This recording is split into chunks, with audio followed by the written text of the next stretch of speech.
Nous avons vu que pour assurer la réussite d'un projet de rupture, il faut l'éloigner de l'activité actuelle et le loger dans une entité autonome. Il existe de nombreux exemples d'entreprises ayant procédé ainsi et l'une d'entre elles est Nestlé avec le projet Nespresso.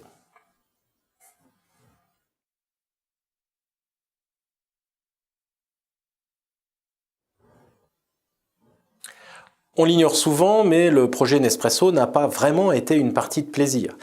Nestlé a en effet mis 21 ans pour développer et lancer avec succès cette machine. Partie d'une technologie licenciée à l'Institut Battelle par Nestlé en 1974, Nespresso ne deviendra rentable qu'en 1995. Durant cette période, Nestlé aura connu des problèmes techniques, des échecs commerciaux. Le produit a été lancé plusieurs fois sur différents marchés avec des modèles économiques différents. Par exemple, l'une des premières tentatives de commercialisation visait les restaurants. Mauvaise cible car le critère de performance n'est pas le bon. Petite et conçue pour des petits volumes, la machine offre un coût à la tasse de café très élevé. Alors que les restaurants n'avaient que faire d'une petite taille, mais sont très sensibles au prix unitaire de la tasse, car bien sûr, ils en vendaient beaucoup.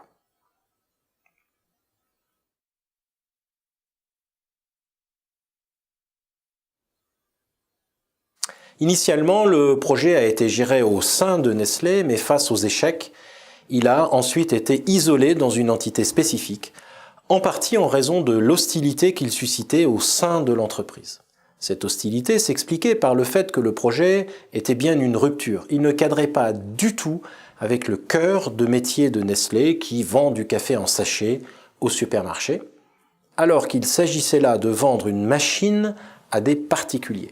Fabriquer des machines, vendre en direct à des restaurants ou des particuliers ou des entreprises, au lieu de passer par un grand distributeur, on a bien là deux modèles d'affaires très différents.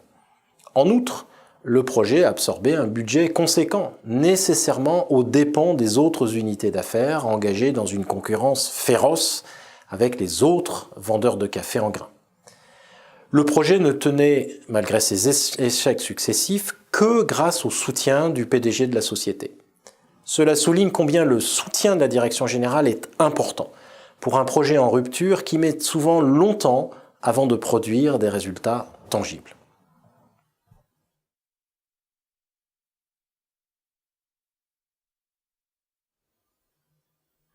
Jusque-là, géré par des cadres pur sucre de Nestlé, le projet connaît une nouvelle vie lorsque l'entreprise se décide à recruter un outsider pour le diriger. Le choix se tourne vers Jean-Paul Gaillard, celui qui avait lancé la marque de vêtements Marlboro. Quelqu'un qui ne connaît donc rien au café, mais qui a l'expérience de lancer une affaire radicalement différente du cœur de métier de son entreprise, et qui n'est pas prisonnier des schémas de pensée Nestlé.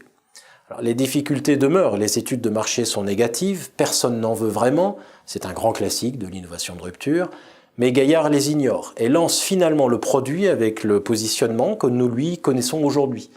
Et ça finit par marcher. Ajoutez à cela l'idée du Club Nespresso qui positionne le produit plutôt haut de gamme et permet un accès marketing direct aux clients, l'ouverture de magasins gérés directement par Nestlé notamment. On a là une accumulation d'innovations qui montre les risques pris et surtout la mise en place, encore une fois, d'un RPV spécifique dont certains sont totalement nouveaux pour Nestlé, comme la conception de machines et la distribution du café par point de vente en direct.